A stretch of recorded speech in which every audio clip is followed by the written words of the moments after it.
अच्छे से तैयारी में जुट गए होंगे।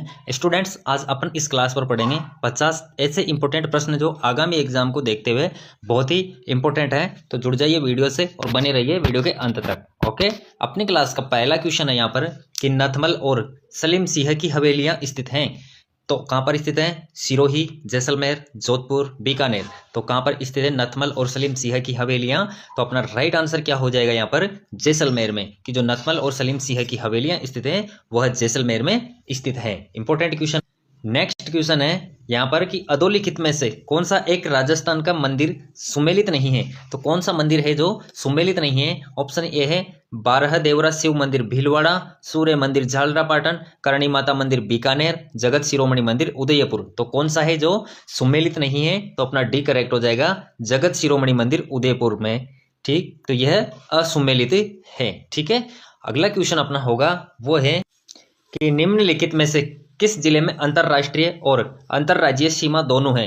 तो कौन सा जिला है जिसकी यानी कि अंतरराष्ट्रीय और अंतरराज्यीय दोनों प्रकार की सीमा लगती है? तो हनुमानगढ़, बाड़मेर, जालोर, बीकानेर। तो अपना राइट आंसर क्या हो जाएगा? बाड़मेर। की जो बाड़मेर जिला है वह एक ऐसा जिला है जिसकी अंतरराज्यीय सीमा भी बनती है और अंतरराष्ट्रीय सीमा भी बनती है। ठीक है स्टूडेंट्स, अगले क्वेश्चन पर अपन बढ़ रहे हैं कि निम्नलिखित में से कौन सा संरक्षण रिजर्व जिला सही सुमेलित नहीं है? तो बीड़ झुंझुनू, रोटू नागौर, सुंदा माता जालोर सिरोही, गोगेलाव बीकानेर। तो कौन सा सुमेलित नहीं है? तो डी आपका राइट हो जाएगा, गोगेलाव बीकानेर सुमेलित नहीं है। ठीक है स्टूडेंट्स, अगला क्वेश्चन है वह है कि राजस्थान में राज्य की प्रथम वन नीति किस वर्ष में घोषित की गई थी? तो राजस्थान में प्रथम वन नीति लागू की गई थी, घोषित की गई थी, वो कब घोषित की गई? ऑप्शन है 2001, 1992, 2010, 2020। तो कब लागू की गई? तो यह लागू की गई 2010 के अंदर की जो राजस्थान राज्य की प्रथम वन नीति घोषित हुई वह घोषित हुई थी 2010 के अंदर। बहुत इंपॉर्टेंट क्वेश्चन है, रिपीट होने की पूरी संभावना रहती है ऐसे क्वेश्चंस की, तो रट लो क्वेश्चंस को। नेक्स्ट क्वेश्चन है कि राजस्थान के किस जिले में हाल ही में पीएम वाणी योजना का शुभारंभ हुआ? तो पीएम वाणी योजना का शुभारंभ हुआ वो राजस्थान के किस जिले में हुआ? तो जयपुर, जोधपुर, उदयपुर, प्रतापगढ़। तो अपना राइट आंसर हो जाएगा प्रतापगढ़। डी करेक्ट हो जाएगा कि जो हाल ही में पीएम वाणी योजना का शुभारंभ हुआ वो प्रतापगढ़ से प्रारंभ हुआ है। अगला क्वेश्चन है कि किस शासक को हसमत वाला राजा कहा गया है? कौन सा हसमत वाला राजा किस शासक को कहा गया है? इंपॉर्टेंट क्वेश्चन है। तो राव चंद्रसेन को, राव जोधा को, राव मालदेव को या फिर राव सूरसिंह को। तो किसको कहा गया है हसमत वाला राजा? तो वह कहा गया है राव मालदेव के लिए, कि जो राव मालदेव है उसको हसमत वाला राजा भी कहा जाता है। अगला क्वेश्चन है अपना कि ट्रेंच कमीशन किससे संबंधित है? तो ट्रेंच कमीशन किससे संबंधित है? नीमुचाना किसान आंदोलन से, बेगू किसान आंदोलन से, शेखावटी किसान आंदोलन से या फिर बिजोलिया किसान आंदोलन से। तो ट्रेंच कमीशन किससे संबंधित है? तो यह है बेगू किसान आंदोलन से संबंधित है ट्रेंच कमीशन, याद रहेगा आपको। चलो नेक्स्ट क्वेश्चन है स्टूडेंट्स कि निम्नलिखित में से कौन सा असत्य है? तो इनमें से कौन सा है जो असत्य है? तेजाजी मेला भाद्रपद शुक्ल दशमी। तो साथियों ये तो बिल्कुल करेक्ट है क्योंकि तेजाजी का मेला है वो भाद्रपद शुक्ल दशमी को भरता है। ठीक है, अगला ऑप्शन है पुष्कर मेला अश्विन पूर्णिमा को। तो साथियों पुष्कर का मेला अश्विन पूर्णिमा को नहीं लगता है। अगला ऑप्शन देख लेते हैं सीता माता मेला ज्येष्ठ अमावस्या को। तो यह बिल्कुल ज्येष्ठ अमावस्या को लगता है सीता माता मेला। ओके, डी ऑप्शन कह रहा है कि कैला देवी मेला चैत्र शुक्ल पक्ष। तो यह भी बिल्कुल करेक्ट है। तो अपना असत्य कौन सा हो जाएगा? बी वाला, कि पुष्कर मेला अश्विन पूर्णिमा को नहीं लगता है। अगला क्वेश्चन है अपना कि भोगीलाल पांड्या, हरिदेव जोशी एवं शिवलाल कोटड़िया स्वतंत्रता सेनानी किस सेक्टर के प्रजामंडल से संबंधित थे? तो यह तीनों थे किस प्रजामंडल सेक्टर से संबंधित थे ये? तो डूंगरपुर, बांसवाड़ा, प्रतापगढ़ या फिर उदयपुर। तो अपना करेक्ट आंसर क्या हो जाएगा? डूंगरपुर। की जो भोगीलाल पांड्या है, हरिदेव जोशी है और शिवलाल कोटड़िया है, यह तीनों स्वतंत्रता सेनानी किस क्षेत्र के प्रजामंडल से संबंधित थे? तो यह डूंगरपुर अपना करेक्ट हो जाएगा। इंपॉर्टेंट क्वेश्चन है साथियों। अगले क्वेश्चन पर अपन आते हैं कि राजपूताना म्यूजियम अजमेर की स्थापना कब की गई? कि राजपूताना म्यूजियम है स्थित है जो अजमेर के अंदर स्थित है, इसकी स्थापना की गई थी, कब की गई थी? 1947 को, 1908 को, 1938 को या फिर 1911 को। तो कब की गई बताओ फटाफट से कमेंट्स बॉक्स में आंसर करो कि राजपूताना म्यूजियम जो अजमेर में स्थित है इसकी स्थापना की गई वह की गई 1908 को। कब की गई स्टूडेंट्स? 1908 को राजपूताना म्यूजियम की स्थापना अजमेर के अंदर की गई थी। नेक्स्ट क्वेश्चन है कि अमृता देवी की स्मृति में खेजड़ली शहीद मेला कब लगता है। तो अमृता देवी की स्मृति में खेजड़ली मेला लगता है, वह कब लगता है? भाद्रपद शुक्ल अष्टमी को, कार्तिक शुक्ल दशमी को, आषाढ़ शुक्ल दशमी को, या फिर भाद्रपद शुक्ल दशमी को। तो अमृता देवी की स्मृति में खेजड़ली शहीद मेला लगता है, वह लगता है आपका भाद्रपद शुक्ल दशमी को लगता है, याद रहेगा आपको। और स्टूडेंट जितने भी विद्यार्थी चैनल पर नए जुड़े हैं वो चैनल को सब्सक्राइब कर लो ताकि आने वाली क्लास आपको मिल सके। इस चैनल के माध्यम से मैं आपके लिए रोजाना क्लास लेकर आता रहता हूं। रोजाना आपको 2 क्लास या 3 क्लास इस चैनल के माध्यम से मिलती है, तो चैनल से जुड़ जाइए और चैनल को सब्सक्राइब कर लीजिए। ओके, चलो नेक्स्ट क्वेश्चन है कि राजस्थान में औद्योगिक विकास हेतु जापानी जोन कहाँ विकसित किया गया है। तो जापानी जोन कहाँ पर विकसित किया गया है? जयपुर, कोटा, अलवर, अजमेर। तो कहाँ पर स्थापित किया गया है? तो अपना राइट आंसर हो जाएगा अलवर में, कि जो राजस्थान का औद्योगिक विकास हेतु जापानी जोन स्थापित किया गया है वो अलवर में स्थापित किया गया है। जापानी जोन अलवर, याद रखना है लिंक करके, क्योंकि अपना पढ़ने का सही मतलब तभी निकल पाता है जब अपन एग्जाम हॉल पे बैठते हैं और क्वेश्चन देखते ही अपन को आंसर आने लग जाए, ऐसी तैयारी होती है, तब अपन को सफलता का मजा आता है। और इसी प्रकार की मेहनत करो तभी स्टूडेंट्स आगे निकल जाओगे, सफल हो जाओगे। तो लगे रहो, बढ़ते रहो। ओके, चलो नेक्स्ट क्वेश्चन है कि राजस्थान में जैतून तेल शोधन संयंत्र स्थित है। तो राजस्थान में जैतून तेल शोधन संयंत्र स्थित है, वो कहाँ पर है? लूणकरणसर में, सरदार शहर में, मंडोर में, या फिर देशनोक में। तो कहाँ पर स्थित है जैतून तेल शोध संयंत्र? तो वह स्थित है लूणकरणसर में। कहाँ पर है? लूणकरणसर में स्थित है जैतून तेल शोध संयंत्र। ठीक है स्टूडेंट्स, अगले क्वेश्चन पर अपन बढ़ते हैं। अगला क्वेश्चन है कि राजस्थान सरकार द्वारा राजस्थान वित्त निगम की स्थापना किस वर्ष की गई? कौन से निगम की? वित्त निगम की, कि जो राजस्थान सरकार है उसके द्वारा राजस्थान वित्त निगम की स्थापना की गई, वह किस वर्ष की गई? तो ऑप्शन है 1952, 1955, 1965, 1972। तो अपना राइट आंसर क्या होगा यहाँ पर? 1955 अपना राइट आंसर हो जाएगा बी, कि जो 1955 में वित्त निगम की स्थापना की गई थी राजस्थान के अंदर राजस्थान सरकार ने। ठीक है, चलो नेक्स्ट क्वेश्चन है कि जंतर वाद्य यंत्र किसके द्वारा बजाया जाता है। तो जंतर वाद्य यंत्र होता है, यह किसके द्वारा बजाया जाता है? ऑप्शन है देवनारायण जी के भोपे, बाबू जी के भोपे, गरासिया जाति, या फिर भील जाति। किसके द्वारा बजाया जाता है जंतर? तो अपना राइट आंसर हो जाएगा देवनारायण जी के भोपे, यानी कि जो देवनारायण जी की पूजा अर्चना करने वाले भोपे होते हैं वह देवनारायण जी के लिए जंतर वाद्य यंत्र का प्रयोग करते हैं। ठीक है स्टूडेंट्स, अगला क्वेश्चन है अपना कि किस लोक कला के निर्माण का पुश्तैनिक व्यवसाय केवल चित्तौड़गढ़ जिले के ग्राम बस्सी में ही देखा जाता है? तो कौन सा है साथियों?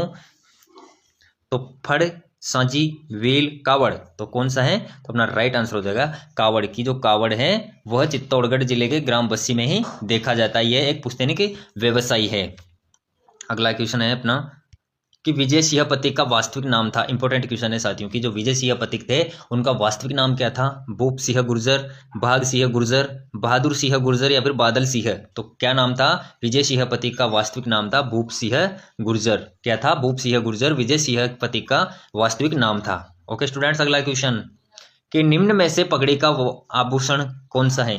तो निम्न में से पगड़ी का आभूषण है वह कौन सा है इन चारों में से? तो गोखरू, बलेवड़ा, सरपेच, या फिर झेला। तो कौन सा है? तो अपना राइट आंसर हो जाएगा सरपेच, सी करेक्ट हो जाएगा, कि पगड़ी का जो आभूषण है वह है सरपेच। ठीक है, क्योंकि आभूषण में से भी और ऑर्नामेंट से भी आपके क्वेश्चंस पूछ लिया जाता है, इसलिए पढ़ना जरूरी है।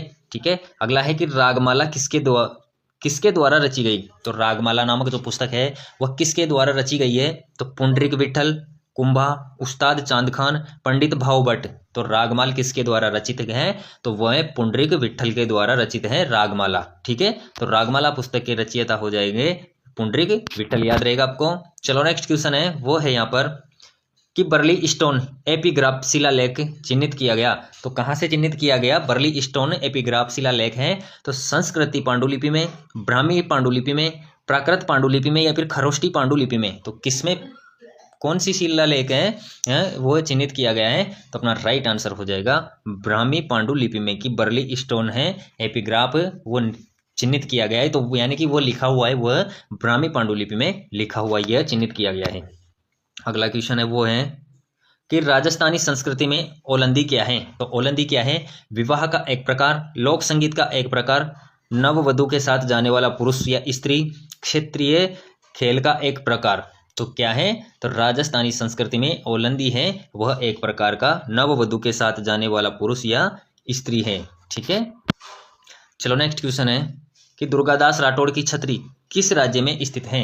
तो दुर्गादास राठौड़ की छतरी किस राज्य में स्थित है। तो मध्य प्रदेश, उत्तर प्रदेश, गुजरात, राजस्थान। तो किस में स्थित है। तो मध्य प्रदेश में स्थित है दुर्गादास राठौड़ की छतरी। याद रखना, इंपॉर्टेंट क्वेश्चन है। नेक्स्ट क्वेश्चन है वो है यहाँ पर कि संत जाम्बू जी की समाधिस्थ किया गया था। तो संत जाम्बू जी को समाधिस्थ यानी कि उनको समाधि दी गई थी, वो कहाँ पर दी गई थी। तो मुकान में, पीपासर में, लालसर में या फिर जागुल में। तो अपना राइट आंसर क्या हो जाएगा, मुकान में। कि संत जाम्बू जी को जो समाधिस्थ किया गया वो मुकान में किया गया था। अगला क्वेश्चन है कि हाल गुरु मेवाड़ के किस शासक को कहा गया है। कौन सा गुरु, हाल गुरु। कि हाल गुरु कहा जाता है वो कौन से शासक को कहा जाता है मेवाड़ के को। तो महाराणा प्रताप, महाराणा सांगा, महाराणा राजसिंह या फिर महाराणा कुंभा। तो किसको कहा जाता है, हाल गुरु। तो अपना राइट आंसर हो जाएगा महाराणा कुंभा को। मेवाड़ का जो शासक था महाराणा कुंभा, उसको हाल गुरु के नाम से कहा गया है। ठीक है। अगला क्वेश्चन है कि उस्ता कला के विकास के लिए उस्ता केमल हाइड केंद्र की स्थापना 1975 में कहाँ की गई। यानी कि जो उस्ता कला है उसके लिए उस्ता केमल हाइड केंद्र की स्थापना की गई 1975 के अंदर। यह कहाँ पर की गई, जैसलमेर, बीकानेर, नागौर, बाड़मेर। तो कहाँ पर की गई, तो यह की गई है आपके बीकानेर में स्थापित की गई है। याद रहेगा आपको, अच्छे से रट लो क्वेश्चंस को। क्वेश्चंस हर क्वेश्चंस अपनी अपनी इंपॉर्टेंस ही रखता है, क्योंकि क्वेश्चंस रिपीट होते रहते हैं। तो आपका पढ़ना अच्छे से दिमाग में सेट कर लेना ज़्यादा बेस्ट रहेगा।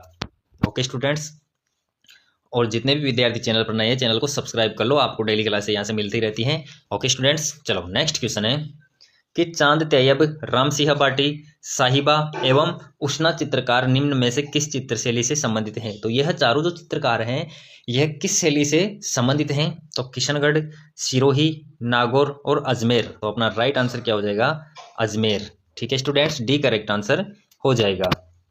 अगला क्वेश्चन अपना वो है कि ओगनिया कहाँ पहना जाने वाला आभूषण है। तो ओगनिया होता है वो कहाँ पर पहना जाता है। तो कमर में, हाथ में, कान में, गले में। तो कहाँ पर पहना जाता है ओगनिया, तो ये पहना जाता है कान में। ठीक है स्टूडेंट्स, सी करेक्ट आंसर हो जाएगा। अगला क्वेश्चन है कि प्रसिद्ध तीर्थ स्थल गलियाकोट किस नदी के किनारे स्थित है। तो प्रसिद्ध तीर्थ स्थल है गलियाकोट, ये कौन सी नदी के किनारे स्थित है। माही, बनास, लूनी, काली सिंध। तो कौन सी नदी के किनारे स्थित है गलियाकोट तीर्थ स्थल, तो वो है माही नदी के किनारे पर है। ए करेक्ट आंसर आपका इस क्वेश्चन का हो जाएगा। अगला क्वेश्चन देखते हैं कि अक्षय तृतीया निम्न में से किस शहर का स्थापना दिवस है। यानी कि जो अक्षय तृतीया है इसके दिन कौन से शहर की स्थापना की गई थी। तो कोटा, डूंगरपुर, बीकानेर, अजमेर। तो अपना राइट आंसर हो जाएगा बीकानेर। सी करेक्ट हो जाएगा कि जो बीकानेर शहर है इसकी स्थापना रखी गई थी, यानी कि नींव रखी गई थी, वह रखी गई थी अक्षय तृतीया के दिन, इसलिए यह क्वेश्चन इंपॉर्टेंट हो जाता है। चलो नेक्स्ट क्वेश्चन है अपना कि राजस्थान मरुधरा बैंक को किस संस्थान के सहयोग से 4 मोबाइल एटीएम वैन उपलब्ध करवाई गई है। तो राजस्थान मरुधरा बैंक है, इसको किस संस्थान के सहयोग से 4 मोबाइल एटीएम वैन उपलब्ध कराई गई है। तो राजसिको, नाबार्ड, सेबी, पंजाब नेशनल बैंक। तो किसके द्वारा उपलब्ध कराई गई है ये चारों मोबाइल एटीएम वैन, तो ये नाबार्ड के द्वारा उपलब्ध कराई गई है। ठीक है। चलो अगला क्वेश्चन है वो है यहाँ पर कि द इकोनॉमिक बुलेटिन किस विश्वविद्यालय की त्रैमासिक पत्रिका है। यानी कि जो त्रैमासिक, कौन सा विश्वविद्यालय है जो यह त्रैमासिक पत्रिका निकालता है, उसका नाम क्या है, the economic bulletin.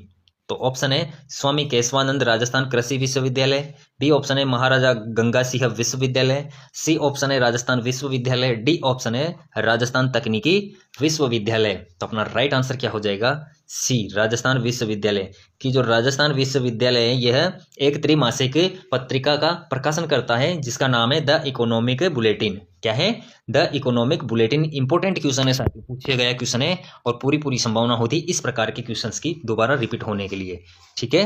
Next question पर अपन आ रहे हैं। नेक्स्ट क्वेश्चन अपना कि सांचौरी नस्ल के मवेशी पाए जाते हैं। तो सांचौरी नस्ल के मवेशी कहाँ पर पाए जाते हैं। ऑप्शन है जालोर सिरोही में, झालावाड़ बांसवाड़ा में, पाली कोटा में या फिर बारा प्रतापगढ़ में। तो कहाँ पर पाए जाते हैं सांचौरी नस्ल के मवेशी, तो यह पाए जाते हैं आपके जालोर और सिरोही जिलों में सांचौरी नस्ल के मवेशी देखने को मिलते हैं। ठीक है स्टूडेंट्स, अगले क्वेश्चन पर अपन बढ़ रहे हैं। अगला क्वेश्चन है कि पैलेस ऑन व्हील ट्रेन किस जगह नहीं जाती। तो इनमें से कौन सी जगह है जहां पर पैलेस ऑन व्हील ट्रेन है वह नहीं जाती। तो सवाई माधोपुर, चित्तौड़गढ़, जैसलमेर या फिर धौलपुर। तो अपना राइट आंसर क्या हो जाएगा, धौलपुर। की जो पैलेस ऑन व्हील ट्रेन है वो धौलपुर से नहीं निकलती है, यानी कि वहां पर नहीं जाती है। अगले क्वेश्चन पर बढ़ते हैं। कि हाडी रानी की बावड़ी तालाब कहाँ स्थित है। तो हाडी रानी की बावड़ी तालाब है वह कहाँ स्थित है, तो नाडोल, टोडाराईसीह, आबानेरी या फिर निमराना। तो अपना राइट आंसर क्या हो जाएगा, टोडाराईसीह, बी करेक्ट हो जाएगा कि जो हाडी रानी की बावड़ी है वह टोडाराईसीह में स्थित है। टोडाराईसीह टोंक जिले के अंदर पड़ता है। ठीक है, अगले क्वेश्चन पर आ जाते हैं अपन। यह क्वेश्चन है अपना कि उस स्वतंत्रता सेनानी का नाम बताइए जिसने पंछीड़ा नामक लोकप्रिय गीत की रचना की। यानी कि जो पंछीड़ा गीत लिखा वो किसने लिखा, तो विजय सिंह पथिक ने, हीरालाल शास्त्री ने, माणिक्यलाल वर्मा ने या फिर जय नारायण व्यास ने। तो किसने लिखा था पंछीड़ा नामक गीत, तो अपना राइट आंसर यहाँ पर हो जाएगा माणिक्यलाल वर्मा, की जो माणिक्यलाल वर्मा है उनके द्वारा लिखा गया था पंछीड़ा गीत। बहुत इंपॉर्टेंट क्वेश्चन है। अगला क्वेश्चन कि जयपुर में रामप्रकाश थिएटर की स्थापना किसने की। यानी कि जो जयपुर स्थित रामप्रकाश थिएटर है उसकी स्थापना किसके द्वारा की गई, तो महाराजा राम सिंह द्वितीय, सवाई जय सिंह, महाराजा मान सिंह, महाराजा प्रताप सिंह। तो किसके द्वारा स्थापित की गई जयपुर स्थित रामप्रकाश थिएटर की, तो वह की गई महाराजा राम सिंह द्वितीय के द्वारा। कि रामप्रकाश थिएटर के संस्थापक थे यानी कि स्थापना की थी वो महाराजा राम सिंह द्वितीय के द्वारा की गई थी। याद रहेगा आपको अच्छे से स्टूडेंट्स। चलो नेक्स्ट क्वेश्चन है कि लप्पा, लप्पी, किरण और गोखरू क्या है। तो यह सब क्या है, लप्पा, लप्पी, किरण, गोखरू। तो ऑप्शन है राजस्थान फिल्म सासू माँ में किरदार, बी ऑप्शन है गोटा की विभिन्न किस्में, सी ऑप्शन है शेरवानी के नाम, डी ऑप्शन है अधिक उपज देने वाले कीट।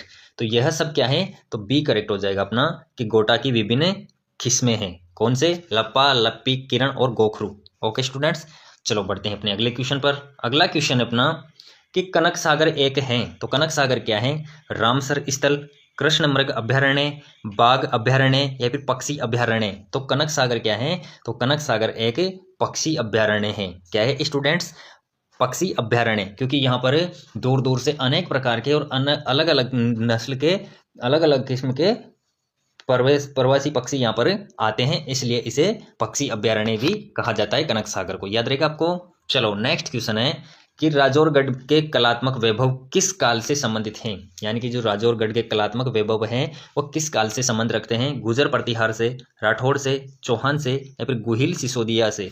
तो किस काल से संबंधित हैं राजौरगढ़ के कलात्मक वैभव, तो वह है गुर्जर प्रतिहार के काल के। ओके नेक्स्ट क्वेश्चन अपना कि चिड़ावा का गांधी किसे कहा गया है। बहुत इंपॉर्टेंट क्वेश्चन है कि चिड़ावा का गांधी है वो किसे कहा गया है, तो घनश्याम दास बिड़ला को, मास्टर प्यारेलाल गुप्ता को, दामोदर दास राठी को, सरदार हरलाल सिंह को। तो चिड़ावा का गांधी कहा गया है वह कहा गया है मास्टर प्यारेलाल गुप्ता को। किसको कहते हैं चिड़ावा का गांधी, मास्टर प्यारेलाल गुप्ता को चिड़ावा का गांधी कहा जाता है।